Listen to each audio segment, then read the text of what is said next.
ভার্সিটির 4টা বছর শেষ, হাতে একটা দারুণ সিজিপিএ। কিন্তু চাকরির বাজারে পা রাখতেই প্রশ্নটা সামনে চলে আসে, সিজিপিএ বেশি জরুরি নাকি দরকারি স্কিল? আজকের এই বিশ্লেষণে আমরা ঠিক এই ব্যাপারটাই দেখব। আধুনিক ইঞ্জিনিয়ারিং ইন্ডাস্ট্রিতে টিকে থাকতে আর 10 জনের থেকে এগিয়ে যেতে কোন সফটওয়্যার স্কিলগুলো একটা ডিজিটাল সার্ভাইভাল কিটের মতো কাজ করে, চলুন জেনে নিই। চলুন একদম রিক্রুটারের চেয়ারে বসে ব্যাপারটা ভাবি। ইন্টারভিউ বোর্ডে যখন একটা সিভি আসে তখন রিক্রুটারের মাথায় শুধু গ্রেড পয়েন্ট ঘোরে না, তার আসল চিন্তাটা হলো যা এই স্লাইডে লেখা, এই ক্যান্ডিডেট কি আমার প্রজেক্টের খরচ কমাতে পারবে? এই একটা প্রশ্নই কিন্তু ভার্সিটি থিওরি আর ইন্ডাস্ট্রির কঠিন বাস্তবতার মধ্যে একটা দেয়াল তুলে দেয়। আর ঠিক এই দেয়ালটাই হলো বাস্তবতার প্রথম ধাপ। ভার্সিটি ল্যাবের বাইরে ইন্ডাস্ট্রি চলে দুটো মূলনীতির ওপর, 1 গতি আর 2 নির্ভুলতা। এখানে ভুলের সুযোগ খুব কম আর সময়ের দাম অনেক বেশি। এই চ্যালেঞ্জটা সামলাতে গেলেই দরকার হয় একটা ডিজিটাল সার্ভাইভাল কিটের। এখন এটা কি জিনিস? এটা হলো এমন কিছু জরুরি সফটওয়্যার স্কিলের একটা সেট যা জানা থাকলে একজন ইঞ্জিনিয়ারের ক্যারিয়ারের মোড়ি ঘুরে যেতে পারে।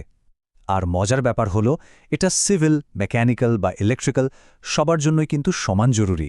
তো কি আছে এই সার্ভাইভাল কিটে?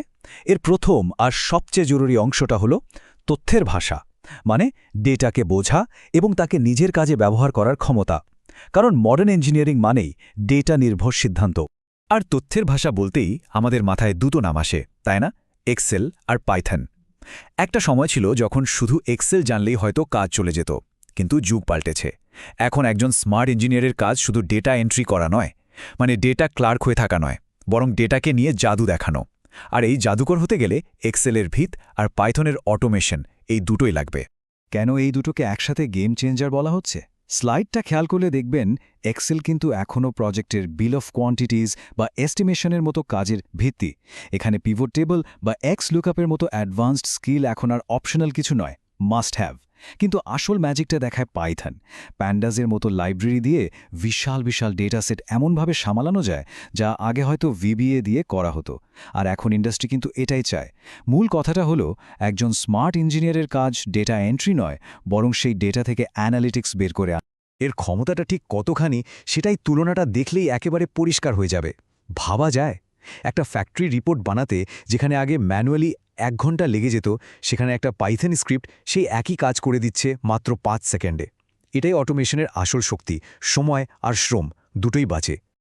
আচ্ছা, ডেটা ম্যানেজমেন্ট তো গেল, এবার আসি ডিজাইনের জগতে।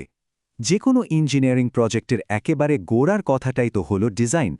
চলুন দেখি এর অ আ ক খ কি। আর ডিজাইনের সেই বর্ণমালা বা অ আ ক খ হল অটোক্যাড। এখন অনেকেই ভাবতে পারেন যুগ তো এখন 3D মডেলিংয়ের, কিন্তু সত্যি বলতে একদম মাঠ পর্যায়ে, মানে কনস্ট্রাকশন সাইটে বা ফ্যাক্টরির ফ্লোরে টেকনিশিয়ান বা ফোরম্যানদের সাথে কথা বলার ভাষা কিন্তু এখনও 2D ড্রয়িং। তাই অটোক্যাড জানা মানে শুধু কিছু লাইন টানা নয়, এটা হলো টিমের সবার সাথে পরিষ্কারভাবে যোগাযোগ করার একটা মাধ্যম। কিন্তু তার মানে এই না যে আমরা 2Dতেই আটকে থাকব। মডার্ন ওয়ার্কফ্লোটা কিন্তু বেশ ইন্টারেস্টিং। স্লাইডে যেমনটা দেখা যাচ্ছে, শুরুটা হয় অটোক্যাডের 2D ব্লুপ্রিন্ট দিয়ে। এরপর সেটার একটা 3D মডেল বানানো হয় সলিডওয়ার্কস বা রেভিটের মতো সফটওয়্যারে। আর ফাইনাল স্টেপটা হলো টেস্টিং, মানে ভার্চুয়াল সিমুলেশন দিয়ে ডিজাইনটাকে সব দিক থেকে পরীক্ষা করে দেখা। এই পুরো কাজের পেছনের ফিলসফিটা কি? স্লাইডের এই একটা লাইনেই সব বলা আছে, ফেল আর্লি, ফেল চিপ। মানে যা ভুল হবার সেটা কম্পিউটারের ভেতরেই হয়ে যাক। বাস্তবে লাখ লাখ টাকা খরচ করে একটা প্রোটোটাইপ বানানোর পর ভুল ধরার চেয়ে ডিজিটালি সিমুলেশন করে সেই ভুলটা আগেভাগেই ধরে ফেলা অনেক বেশি স্মার্ট কাজ। সলিডওয়ার্কস, ইট্যাবস বা ম্যাটল্যাবের মতো টুলগুলো ঠিক এই কাজটাই করে। বেশ, টেকনিক্যাল স্কিলের কথা তো হলো, এবার চলুন ক্যারিয়ারের পরের ধাপে যাই। এমন কিছু স্কিলের কথা বলি যা একটা ইঞ্জিনিয়ারকে ম্যানেজারের চেয়ারে বসতে সাহায্য করে। এটা অনেকটা একটা সেতুর মতো। সাধারণত একজন ইঞ্জিনিয়ারের ক্যারিয়ার গ্রাফটা অনেকটা এই টাইমলাইনের মতোই এগোয়। প্রথম 1-2 বছর যায় টেকনিক্যাল কাজ করতে করতে, মানে অটোক্যাড, সলিডওয়ার্কস এসব নিয়েই থাকতে হয়। কিন্তু 3-4 বছর পর থেকেই ফোকাসটা সরে যেতে থাকে প্রজেক্ট ম্যানেজমেন্টের দিকে। আর ঠিক তখনই দরকার পড়ে MS প্রজেক্ট বা প্রাইমাভেরের মতো সফটওয়্যার। কেন দরকার পড়ে? কারণ ইঞ্জিনিয়ারিং ম্যানেজমেন্ট মানেই আসলে 3টা জিনিসের মধ্যে ব্যালেন্স করা, সময়, খরচ আর রিসোর্স। একবার ভাবুন তো, পদ্মা সেতু বা মেট্রো রেলের মতো বিশাল প্রজেক্ট কি গ্যান্ট চার্ট বা ক্রিটিক্যাল প্যাথ মেথড ছাড়া ম্যানেজ করা সম্ভব?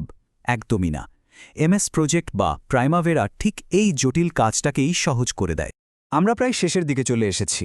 এবার এমন একটা স্কিলের কথা বলবো যেটাকে ইঞ্জিনিয়াররা প্রায় পাত্তা দেন না, কিন্তু সত্যি বলতে কেরিয়ারে বড় লাফ দেওয়ার জন্য এটাই হয়তো সবচেয়ে জরুরি। হ্যাঁ, ঠিকই ধরেছেন, পাওয়ার পয়েন্টের কথা বলছি। শুনতে একটু অবাক লাগছে, তাই না? প্রেজেন্টেশন তো ম্যানেজমেন্ট বা এমবিএদের কাজ। আর এখানেই আমরা সবচেয়ে বড় ভুলটা করি।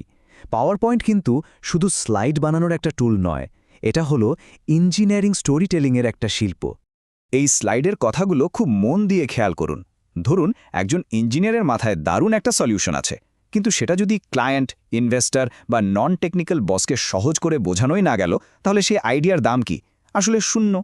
এই যে জটিল ডেটা আর চার্টকে একটা সহজ, আকর্ষণীয় গল্পে বদলে ফেলা ক্ষমতা, এটাই একজন ভালো ইঞ্জিনিয়ার আর একজন অসাধারণ ইঞ্জিনিয়ারের মধ্যে পার্থক্য করে দেয়।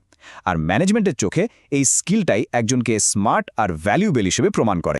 তাহলে পুরো আলোচনার সারমর্ম কি দাঁড়ালো? এই স্লাইডের লাইনটাই হয়তো সবচেয়ে ভালোভাবে বিষয়টা বলছে। ভার্সিটির সার্টিফিকেটটা হয়তো ইন্টারভিউ চেয়ার পর্যন্ত পৌঁছে দেবে, সত্যি, কিন্তু সেই চেয়ারে কতদিন থাকা যাবে আর ক্যারিয়ারে কতটা দ্রুত এগোনো যাবে সেটা ঠিক করে দেবে এই ডিজিটাল স্কিলগুলোই।